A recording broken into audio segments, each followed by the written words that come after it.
बाबा साहब अम्बेडकर के बारे में पता चला, सावित्रीबाई फुले जिनकी वजह से हम आज पढ़ पा रहे हैं। एक महिला अगर शिक्षित होती है तो वो सावित्रीबाई फुले की वजह से होती है, ना कि किसी भगवान या किसी भी देवता की वजह से। तो मैं उनको क्यों पूछूं? ये जानकारी कहाँ से मिली? मतलब इस कम उम्र में ये सब कुछ कहाँ से सीखा? ये जानकारी मुझे मेरे फादर से मिली है। शुरुआत जब वो औरतों को शिक्षा देने के लिए जाती थी तो उन पे कीचड़ पत्थर फेंके जाते थे। जब वो नहीं डरी तो हम क्यों डरेंगे? और आप जैसी महिला जब इतना संघर्ष कर रही हैं, आपके रहते हुए डर की क्या चीज़ है? अगर सामने वाला मुझे गाली दे रहा है तो मैं उसे ये समझ के इग्नोर कर देती हूँ कि वो अपनी मानसिकता का परिचय दे रहा है या अपनी परवरिश का परिचय दे रहा है। सोशल मीडिया पर अकाउंट है आपका नैन्सी अम्बेडकरवादी के नाम से, मैं भी आपको फॉलो करती हूँ। तो वहाँ बहुत सारी गालियाँ आती हैं। जब लोग गालियाँ देते हैं तो क्या होता है कि गालियाँ दे जब हमारी तारीफ़ें आती हैं तो ये ह्यूमन नेचर है, ह्यूमन साइकोलॉजी है। तारीफ़ आती है तो अच्छा लगता है, एक मन में गुदगुदी होती है कि हाँ बहुत अच्छा कर रहे हैं, देखिए लोग हमको सराहा रहे हैं। लेकिन जब गाली आती है तब आपका मन में किस तरह की प्रतिक्रिया आती है, क्या सोचती है इस वक्त? देखिए गालियाँ आती क्योंकि मैं अपने विचार जो रखती हूँ अपने महापुरुषों को पढ़कर समझकर आप जैसे लोगों से प्रेरणा लेकर अपने विचार में वहाँ पर रखती हूँ, लोगों तक अपनी बात पहुँचाती हूँ। तो मैं उस बात को, जो बातें मेरी जा रही हैं वहाँ, उस बात को कुछ गलत नहीं कहती, तो मैं क्यों डरूँ? अगर सामने वाला मुझे गाली दे रहा है तो मैं उसे ये समझ के इग्नोर कर देती हूँ कि वो अपनी मानसिकता का परिचय दे रहा है या अपनी परवरिश का परिचय दे रहा है। करेक्ट, कितनी बड़ी बात कही है। एक 12th स्टैंडर्ड की बच्ची आज उन बंधे हुए दिमाग के लोगों को इतना बड़ा क्या कहूँ मैं इसको कि सोच पर थप्पड़ है कि वो अगर वो गाली दे रहे हैं तो वो अपनी मानसिकता और अपने संस्कारों का परिचय दे रहे हैं। तो उन लोगों के लिए भी कितने सटीक शब्दों में 2 बातों में बात ख़त्म कर दी। और वो भले ही ये सोचते हो कि नैन्सी का विरोध करना है या नैन्सी जैसी और जो बेटियां बच्चियां और जो लोग काम कर रहे हैं, आज देश में हज़ारों लोग काम कर रहे हैं और स्वतः ही निकल कर आए, इनका कोई ट्रेनर नहीं है। ये वो लोग हैं क्योंकि डॉक्टर अम्बेडकर को पढ़ने के बाद व्यक्ति इतना श्योर हो जाता है कि मैं सही हूँ और वो दावे के साथ कह सकता है कि जिनके विचारों को मैं पढ़ रहा हूँ वो थे इस दुनिया में, वो कोई कल्पनाओं में नहीं थे या उनके नाम से बनाई गई झूठी कहानियाँ नहीं है या किसी ने कह दिया इसलिए नहीं माना, क्योंकि वो व्यक्ति थे, वो वास्तव में थे। इसलिए वो इतना श्योर हो जाता है कि गालियों का भी उस पर कोई खास असर नहीं होता और पूरे विश्वास के साथ वो काम करता है। तो ऐसा विश्वास हमारे सभी बच्चों में हो, इसलिए हमें बाबा साहब की ओर जाना पड़ेगा। संबोधन हुआ करते थे समाज में अलग अलग तरह से, अब वो आप उन सबको छोड़कर जय भीम बोलती है तो लोगों की क्या प्रतिक्रिया आती है उसका? लोग चाहे कुछ भी कहें, मतलब पहले जैसे मैं जैसे स्कूल में जाऊँ, अगर मैं किसी से बोल दूँ जय भीम या कोई मेरी वीडियो देखता हो तो मुझसे मजाक में कह दे जय भीम, तो मैं उससे बहुत ही प्रेम से, मतलब बहुत ही सम्मान से बोलती हूँ जय भीम। अगर कोई मेरा विरोध करता है तो मैं उससे पूछ लेती हूँ, तर्क कर देती हूँ कि भाई क्यों, ऐसी क्या बात है? तो उनके पास जवाब नहीं होता, वो चले जाते हैं और बाद में इधर उधर से बोलते हैं कि अरे ऐसी है ऐसी है।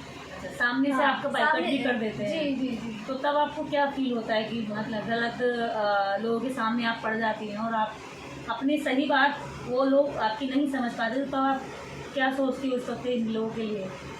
अगर उन्हें ये बात समझ में नहीं आएगी तो नहीं आएगी, अगर जिस दिन आएगी तो मुझे याद करेंगे कि उसने सही कहा था।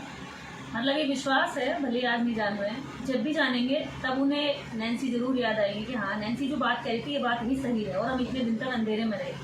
यानी जो जितनी ज़्यादा देर करेगा वो इतना नुकसान करेगा, जितना जल्दी जाग जाएगा वो इतना जल्दी सही रास्ते पर चल पड़ेगा और अपने और देश और समाज के बारे में बड़ी सोच रखकर बड़ा काम करने का इरादा बना है। इस तरफ आ गए, ये बाबा साहब की विचारधारा में आ गए तो उनकी पढ़ाई पर असर पड़ेगा। क्या आपकी पढ़ाई पर कोई असर पड़ा इससे? जी बिल्कुल नहीं, क्योंकि समाज का काम करते करते लोगों की हम बातें सुनते हैं, हम इधर उधर जाते हैं, लोगों से मिलते हैं, लोगों से बात करते हैं, तो वो लोग एक तरह से उनके विचार हमें मिलते हैं, हमारे विचार उधर जाते हैं, तो हमें एक तरह से आइडिया लग जाता है बाहर काम करने का, समाज में काम करने का। तो हमें पढ़ाई में कोई दिक्कत नहीं होती है क्योंकि प्रैक्टिकल जी जी सब कुछ मतलब हो जाता है, मैनेज हो जाता है सब कुछ, पढ़ाई भी हो जाती है और हमारे जो मिशन का काम है वो भी हो जाता है। मान लो जैसे अभी रोहित वेमुला, पायल तड़वी, बहुत सारे बच्चे, गार्जियन बहुत सारा पैसा लगाते हैं और ऐसी यूनिवर्सिटी में उनको भेजते हैं कि वो पढ़ें, अच्छे डॉक्टर बने या इंजीनियर बने या IAS बने और फिर उनके भी सपने पूरे करें और समाज में भी काम करें। ऐसे लोग, जब जातिवाद का प्रेशर उन पर आता है तो ऐसे कई बच्चों ने आत्महत्याएं की हैं। अभी भी हमारे स्टूडेंट हर फील्ड में एजुकेशन ले रहे हैं, तो ऐसे बच्चे, ऐसे स्टूडेंट्स के लिए आप क्या कहना चाहेंगे? जातिवाद के सामने हमें इतनी आसानी से सरेंडर करना चाहिए या लड़ना चाहिए? जातिवाद को ख़त्म करने के लिए हमें लड़ना चाहिए, क्योंकि जातिवाद बहुत जहरीली चीज़ है। ये लोग हमें अगर कुछ हम नहीं कर पाते, जातिवाद से हमारे ऊपर प्रहार करते हैं। उससे हमें घबराना नहीं चाहिए, क्योंकि बाबा साहब नहीं घबराए। बाबा साहब पर तो इतने अत्याचार हुए थे, इतना जातिवाद हुआ था, चाहे वो विदेश में हो चाहे वो इंडिया में हो, उनके ऊपर इतना जातिवाद हुआ था। तो वो नहीं डरे। अगर वो डर जाते तो हम कैसे होते? अगर वो नहीं डरे तो उनके विचारों से प्रेरणा लेनी चाहिए कि अगर वो नहीं डरे, डटकर सामना किया उन्होंने, और उनकी वजह से आज करोड़ों लोगों का जीवन सुधर गया है, तो हम इतना जल्दी डरकर क्यों आत्महत्या कर ले रहे हैं? हमें उनका संघर्ष करना चाहिए, लड़ना चाहिए, विचारों से लड़ना चाहिए, तर्क करना चाहिए। उनके पास तर्क का जवाब नहीं होता है, तो हमें तर्क की शक्ति बढ़ानी होगी, वैज्ञानिक सोच पैदा करनी होगी, तब जाके कुछ समाज में हो सकता है। हमें ऐसे मतलब कि आत्महत्या ऐसा कुछ नहीं करना चाहिए। बाबा साहब अम्बेडकर के जीवन से प्रेरणा लेकर एक अच्छा जीवन जीना चाहिए और जो है तर्क शक्ति बढ़ानी चाहिए। सुना आपने, जातिवाद एक बहुत जहर भरा शब्द है या व्यवस्था है। नैन्सी ने जैसे कहा, अभी ये बात मैं बहुत बार पहले भी कह चुकी हूँ कि जातिवाद लड़के ख़त्म होगा, मर के नहीं। और ये तर्क से ख़त्म होगा। तर्क आप तब कर सकते हैं जब आप अपने महापुरुषों को पढ़ेंगे, जब जातिवाद की व्यवस्था को, सिस्टम को पढ़ेंगे, वो किसने बनाया और किसने सहा है। तो सहने वाले लोग आत्महत्या करें, ये तो और भी ज़्यादा बड़ा अत्याचार उनके ऊपर खुद ने कर लिया। सहने वाले क्यों? इसको बनाने वाले, इस सिस्टम को फॉलो करने वाले और इस सिस्टम के तहत शोषण करने वाले लोगों को सज़ा मिलनी चाहिए। लेकिन उल्टा भी हम अपने मेधावी बच्चे इस तरह से आत्महत्या करते हैं तो इस समाज के लिए भी क्षति है और परिवार के लिए भी क्षति है। और सबसे बड़ी बात, बाबा साहब के मूवमेंट की बहुत बड़ी क्षति है, क्योंकि बहुत मुश्किल से वहाँ तक पहुँचते हैं और उसके बाद यदि वो आत्महत्या कर रहे हैं या उनको मार के आत्महत्या का स्वरूप दिया जा रहा है, तो ये एक जातिवाद का बहुत ही घिनौना चेहरा है भारत में। जय भीम। हम हैं आज नैन्सी अम्बेडकर जी के साथ, जिनका परिचय हम उनकी ही जुबानी सुनेंगे, लेकिन आज उनको लाखों लोग फॉलो करते हैं और फॉलो करते हुए ऐसी बच्चियों की सराहना भी करते हैं और गालियाँ भी देते हैं। तो पहले तो मैं चाहूँगी कि नैन्सी अम्बेडकर अपना परिचय खुद दें कि वो किस क्लास में हैं और कैसे परिवर्तन आया। सभी दर्शकों को मेरा जय भीम। मैं अभी जस्ट 12th इंटर का एग्ज़ाम दिया हूँ, पास की हूँ, और अभी इसके बाद मैं मतलब BSc करूँगी, कॉलेज करूँगी। और जो बाबा साहब का जो विचार हैं उन पर भी मैं काम करती हूँ, मिशन को आगे बढ़ाती हूँ, लोगों तक तो बाबा साहब के विचार, महापुरुषों के विचारों को पहुँचाती हूँ। अच्छा, तो जैसे महापुरुषों का विचार आपको कैसे और कब मिला? पहले के टाइम पे तो हम भी देवी देवताओं और भगवान को पूजते थे, मानते थे, लेकिन उसके बाद जब हमें पता चला कि हमारा ऐसा कुछ इतिहास रहा है, बाबा साहब अम्बेडकर के बारे में पता चला, सावित्रीबाई फुले जिनकी वजह से हम आज पढ़ पा रहे हैं। एक महिला अगर शिक्षित होती है तो वो सावित्रीबाई फुले की वजह से होती है, ना कि किसी भगवान या किसी भी देवता की वजह से। तो मैं उनको क्यों पूजूँ, उन्हें क्यों मानूँ, जिन्होंने हमें शिक्षा का अधिकार दिया है। बाबा साहब अम्बेडकर ने जिन्होंने मतलब महिलाओं के लिए बहुत कार्य किया है, तो हम उन्हें सपोर्ट करेंगे, उन्हें पूजेंगे, उनके विचारों को आगे बढ़ाएंगे, उनके मिशन को बढ़ाएंगे। ये जानकारी कहाँ से मिली? मतलब इस कम उम्र में ये सब कुछ कहाँ से सीखा? ये जानकारी मुझे मेरे फादर से मिली है। शुरुआत कहाँ से हुई? तो शुरुआत जैसे जब 2018 में पहली बार मतलब पार्लियामेंट गई थी बाबा साहब की जयंती मनाने के लिए। जयंती में लोगों की भीड़ देखी, इतनी भीड़ मैंने पहले कभी नहीं देखी थी, मतलब किसी भी समारोह में इतनी भीड़ नहीं देखी थी। मैं वहाँ गई, देखा बाबा साहब की मूर्ति है, लेकिन पहले मुझे जानती नहीं थी कौन है ये। तो उसके बाद मेरे पापा ने मुझे बहुत सारी बुक्स दिलाई, उन किताबों को पढ़ा, बाबा साहब की जीवनी को पढ़ा, उनके विचारों को पढ़ा, माता सावित्रीबाई फुले को जाना कि उन्होंने हमें शिक्षा का अधिकार दिया है। तभी से ये वैचारिक परिवर्तन हुआ और मेरे साथ साथ मेरे पूरे परिवार का परिवर्तन हुआ। अच्छा, तो पहले से परिवार अम्बेडकरवादी नहीं था? नहीं, आपने पहले पढ़ा फिर परिवार को अम्बेडकरवादी बनाया। जी। तो जब ये पढ़ रहे थे और मतलब बचपन से आपने वही देखा, मदर फादर भी, तो डर नहीं लगा कि देवी देवता को छोड़ने पर कुछ गलत तो नहीं हो जाएगा? ये विचार आया कभी? जब हमने बाबा साहब के विचारों को पढ़ा, उनके विचार इतने मजबूत थे। माता सावित्रीबाई फुले जब वो औरतों को शिक्षा देने के लिए जाती थी तो उन पे कीचड़ पत्थर फेंके जाते थे। जब वो नहीं डरी तो हम क्यों डरेंगे। और आप जैसी महिला जब इतना संघर्ष कर रही हैं, आपके रहते हुए डर की क्या चीज़ है। चलिए, तो बहुत अच्छी बात है कि बच्चे डरते नहीं, और यही डर निकालने के लिए बाबा साहब डॉक्टर अम्बेडकर ने इतनी सारी किताबें लिखी। माता सावित्रीबाई फुले ने डर निकालने के लिए शिक्षा की ओर जाने का रास्ता दिया और स्कूल भी खोले।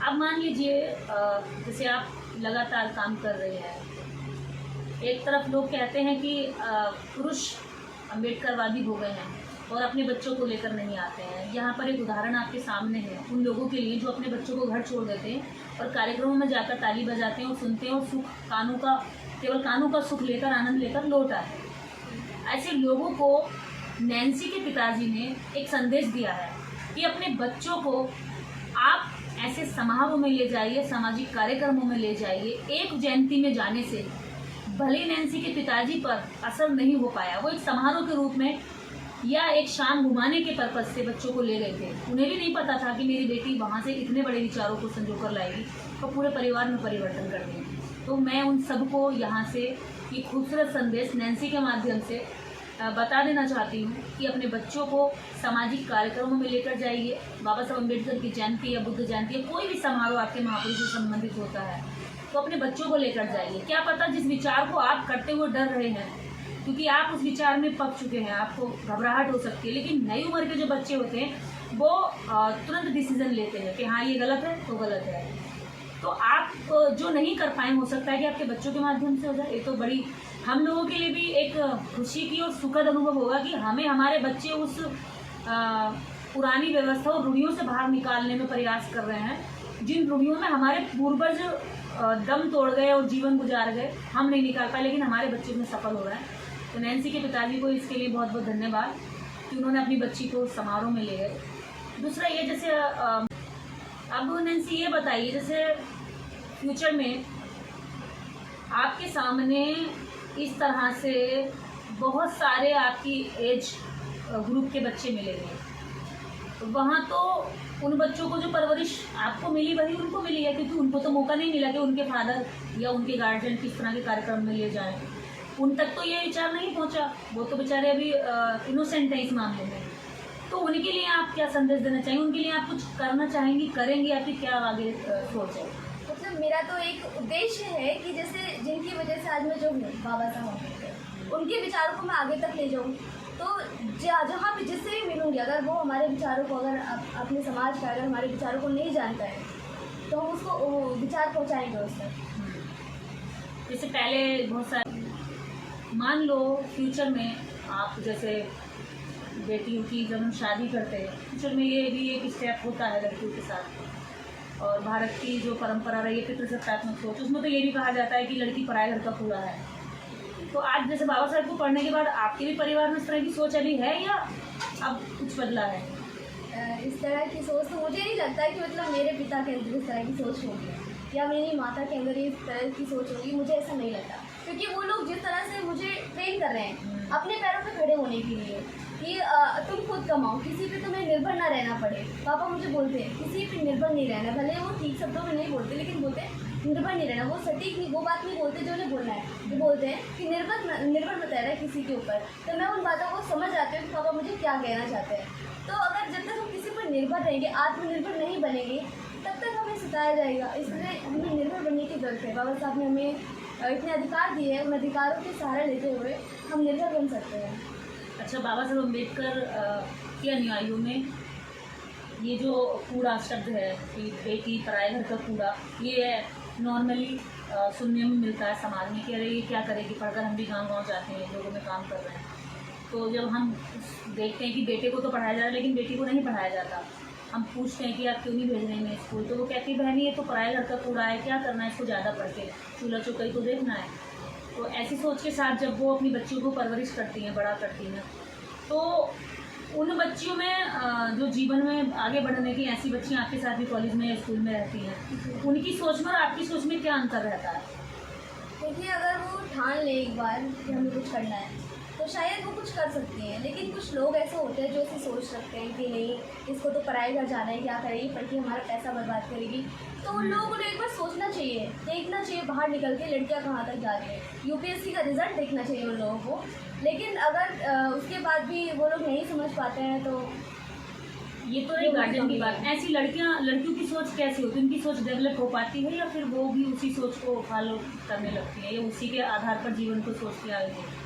अगर सोशल मीडिया की बात करें तो सोशल मीडिया पे एक दूसरे को देख कर लोग विचारों को समझ रहे हैं। युवा पीढ़ी जो है, हमारी लड़कियां जो हैं, वो एक दूसरे को देख कर वो बातों को, विचारों को समझ रहे हैं। और हमारे साथ ऐसी कई लड़कियां जुड़ी हैं जो मतलब बाबा साहब के विचारों पर चलती हैं, अलग अलग स्टेट से हैं, काफ़ी लोग हैं। तो ऐसा लगता है मतलब कि जल्दी विचारों का परिवर्तन जरूर होगा।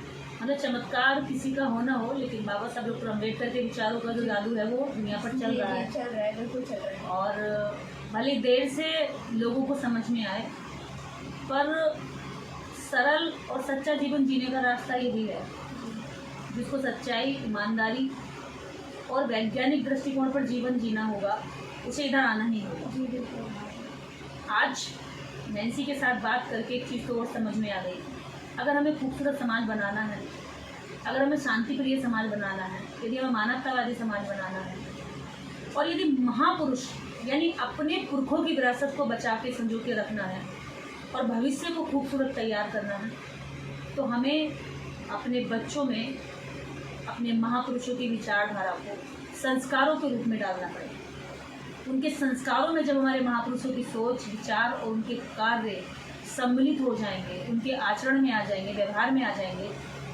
तो हमारा समाज और हमारा राष्ट्र खूबसूरत और उन्नत राष्ट्र बनेगा। इसलिए अपने बच्चों को ये ना सोचे कि ये तो पढ़ रहा है इसलिए इस विचारधारा के साथ इसका कहीं डिस्टर्बेंस ना हो जाए। एक चीज़ और है, लोग ये सोचते हैं कि अरे समाज वाज का काम हम देख लेंगे, बच्चों को दूर रखो, है ना। हाँ। और बच्चे अगर इसको सुना आपने, लोग कहते हैं कि अरे समाज से बच्चों को, बच्चे छोड़िए, लोग अपनी पत्नियों तक को दूर रखते हैं कि भाई हम ही चले जाएंगे समाज में कार्यक्रम में और पत्नी का क्या काम है, तुम घर रहो।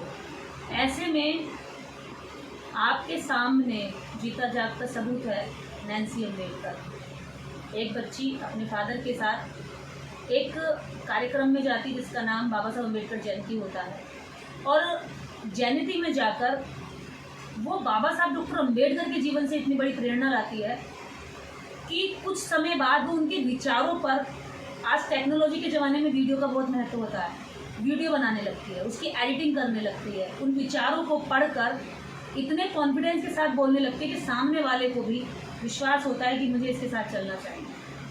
अगर आपको अपने बच्चों को जातिवाद जैसे दानव से सामना करने के लिए मजबूत करना है और उसको ये सिखाना है कि ये दुनिया और ये देश आपको तभी मानेगा, तभी आपके सामने आपको सही और आपके पीछे चलने के लिए तैयार होगा, जब आप खुद के अंदर कॉन्फिडेंस के साथ खड़े होंगे। क्योंकि पहली बात हमें खुद के साथ खड़ा होना पड़ता है, तब कोई हमारे साथ खड़ा होता है। अम्बेडकरवाद को पढ़ने के बाद व्यक्ति अपने साथ खड़ा होना सीख लेता है, और जिसने अपने साथ खड़ा होना सीख लिया, दुनिया को तो उसके साथ खड़ा होना ही होगा। क्योंकि डॉक्टर अम्बेडकर जब अछूतों की देश में लड़ाई लड़ रहे थे तब अकेले खड़े थे, और एक तरफ पूरे देश के सारे राजे रजवाड़े और नेता प्रणेता एक तरफ थे और डॉक्टर अम्बेडकर अकेले थे। ऐसे हाल में बाबा साहब अम्बेडकर खुद के साथ खड़े होकर करोड़ों लोगों को यहाँ मानवता का जीवन देकर गए, समानता का जीवन देकर गए।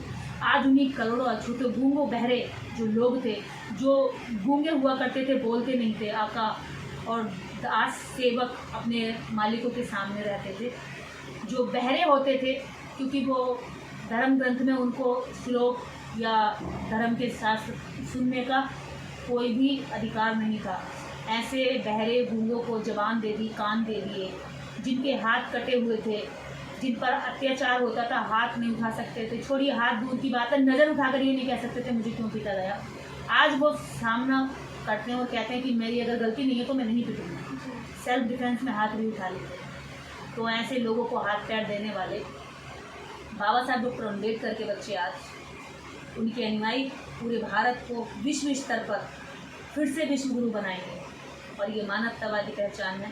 कि वो कहीं पर भी ना हिंसा करते हैं ना गाली देते हैं, और गालियों का जवाब भी गालियों से नहीं देते। नैन्सी ने भी बताया कि कोई गाली देता है तो बस मैं ये सोचती कि वो अपने भाषा का और अपने संस्कारों का परिचय दे रहा, अपने व्यवहार का परिचय दे रहा, इससे मुझको कोई फ़र्क नहीं पड़ता। ऐसी बेटियां जहाँ भी काम कर रही हैं वो बिल्कुल ना डरें, हम उनके साथ हैं।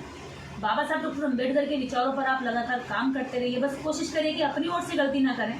अगर आप सही हैं और काम कर रहे हैं तो हम आपके साथ हैं। जैसे आपका 12th क्लियर हो गया है तो आगे फ्यूचर में आपका करियर बनाने में करियर के फील्ड में क्या है? मैं यूपीएससी यूपीएससी। तैयारी करूँगी। अच्छा, तो उससे आप कैसा समाज चाहती हैं आप?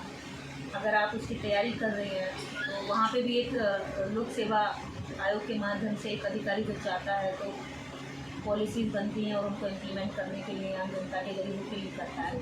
आप कैसा समाज चाहते हैं? जब एक अधिकारी इंसान, मतलब जैसे कोई हमारे समाज का हो या किसी और समाज का, और अधिकारी जब कोई बनता है तो आमतौर पर गरीबों की आवाज़ कम सुनी जाती है, उनकी बातें नहीं सुनी, उनकी समस्याओं पर ध्यान नहीं दिया जाता है। वो लोग आते हैं हफ्ते 2 हफ्ते, दरवाज़ा खटखटाते रहते हैं, उनको रिप्लाई नहीं मिलता कुछ। तो उन लोगों का काम जो है जल्दी से आसानी से हो सके उस चीज़ पर मैं काम करूँगी, क्योंकि जो दबे कुछ लोग हैं वो हमारे लोग हैं और हमारे लोगों की आवाज़ कोई सुनता नहीं है, इसीलिए मैं काम करूँगी। तो देखा आपने नैन्सी का फ्यूचर प्लान क्या है।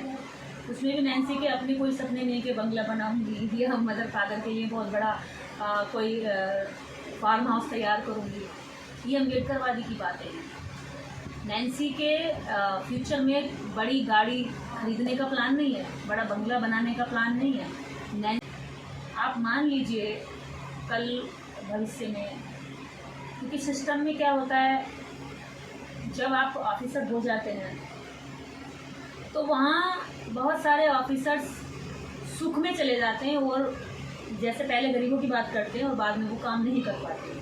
तो क्या आपके विचार तब तक तटस्थ रहेंगे या ये उनके मुंह का जो लेकर कुछ और बन जाते हैं आगे जाकर, वैसे मूव भी हो सकते हैं? बाबा साहब इतने पढ़ लिख गए थे कि अगर वो चाहते तो करोड़ों रुपए कमा सकते थे, अपना बंगला बनवा सकते थे, अपने लिए महल बनवा सकते थे, लेकिन उन्होंने नहीं किया। क्यों?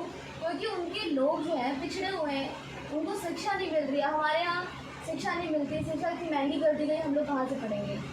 तो उस चीज़ पे अगर हम काम नहीं करेंगे तो हम बाबा साहब के नए कहनाई कराएंगे। उन्नाव में किस चीज़ की ज़्यादा ज़रूरत है, आप उस पर चाहेंगे कि वहाँ के लोग उसमें काम करें? आप अगर आपको मोटिवेट करने का या अपनी प्लानिंग में कुछ काम करने का अवसर मिलेगा तो जब पोस्टिंग हो जाएगी, मतलब जैसा वहाँ का माहौल रहेगा उस वक्त उसी के अकॉर्डिंग मैं काम करूँगी, लेकिन कभी भी बाबा साहब के विचारों के परे जाकर मैं काम नहीं करूँगी, कभी भी।